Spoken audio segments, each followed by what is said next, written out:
La Epístola de Santiago es una joya de sabiduría práctica y profunda, dirigida no solo a las comunidades cristianas de la época, sino a todos los creyentes de todas las generaciones. En los 2 primeros capítulos, Santiago se adentra en temas que tocan el corazón mismo de la fe cristiana, la obediencia, la paciencia en medio de las pruebas, y la evidencia viva de una fe genuina a través de las obras. Capítulo 1. La fe en las pruebas. Santiago comienza su carta con una enseñanza que, en el contexto humano, puede parecer paradójica: tened por sumo gozo cuando os halléis en diversas pruebas. Santiago 1:2. Este llamado al gozo no es el gozo superficial que se obtiene de circunstancias cómodas o placenteras, sino uno profundo que surge de la certeza de que las pruebas no son castigos, sino medios para fortalecer la fe. La obediencia en las pruebas es una de las enseñanzas más cruciales aquí. Santiago nos invita a no huir de las dificultades, sino a abrazarlas con paciencia, porque la prueba de vuestra fe produce paciencia. Santiago 1:3. Esta paciencia no es resignación pasiva, sino una perseverancia activa que nos empuja hacia una mayor dependencia de Dios. Es en este momento de desafío, cuando obedecer se vuelve más difícil, que nuestra fe se purifica como el oro en el fuego.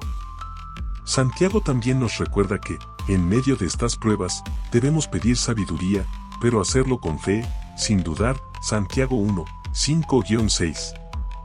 Esto subraya que la obediencia a Dios no solo consiste en acciones, sino en confiar completamente en Él, incluso cuando no entendemos los porqués de la vida. Esta es una obediencia que nace de una relación íntima con Dios, no de un simple cumplimiento de reglas externas. Capítulo 2. Fe viva y obras. Si en el primer capítulo Santiago enfatiza la perseverancia y la obediencia en medio de las pruebas, en el segundo capítulo confronta a sus lectores con una verdad igualmente desafiante: la fe sin obras está muerta.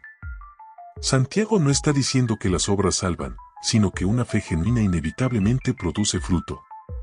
Así también la fe, si no tiene obras, es muerta en sí misma. Santiago 2:17. Aquí entra la obediencia activa. Una fe real debe manifestarse en acciones concretas. Es fácil decir que creemos en Dios, pero ¿cómo se refleja eso en nuestra vida diaria? Santiago da un ejemplo fuerte y concreto: no basta con decir a un hermano necesitado ve en paz, caliéntate y sacíate si no hacemos nada para ayudarle. Santiago 2:16. El amor y la obediencia a Dios deben traducirse en un amor práctico hacia los demás. No se trata solo de palabras, sino de acciones que demuestran que hemos comprendido y aceptado el mensaje del Evangelio. Aquí radica una enseñanza central: la fe y la obediencia son inseparables. La obediencia no es solo una cuestión de seguir mandamientos de manera fría y distante, sino un acto de fe vivo y activo que se expresa en cada interacción, en cada decisión y en cada gesto de amor. Practicar la fe no es fácil, porque requiere sacrificio, humildad y muchas veces, ir en contra de nuestras inclinaciones naturales. Pero es una fe hermosa precisamente porque es exigente. Nos llama a un nivel de vida más alto, a ser no solo oidores de la palabra, sino hacedores. Santiago 1:22. La belleza y dureza de la fe. La enseñanza de Santiago sobre la fe y la obediencia es, sin duda, desafiante. Nos coloca frente a un espejo espiritual, donde nos vemos a nosotros mismos tal como somos. Nos confronta con la realidad de que creer en Dios es más que tener una convicción intelectual, es un compromiso profundo y constante de vivir conforme a su voluntad, aun cuando es difícil. La fe es hermosa porque nos conecta con el amor de Dios, nos transforma y nos da esperanza. Pero también es dura, porque nos exige más de lo que estamos dispuestos a dar por nosotros mismos. Nos llama a morir a nosotros mismos, a nuestras comodidades y preferencias, para vivir de acuerdo a una verdad más grande. La obediencia que Santiago describe no es ciega ni forzada, es el resultado de una confianza plena en Dios. Es la convicción de que, aunque el camino sea difícil, aunque las pruebas sean intensas, Dios es fiel.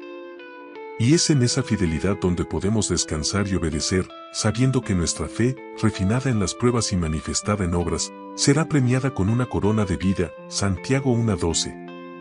En resumen, Santiago nos invita a vivir una fe valiente, una fe que no se acobarda ante las pruebas ni se contenta con palabras vacías, sino que se traduce en una obediencia fiel y una vida de amor práctico hacia los demás.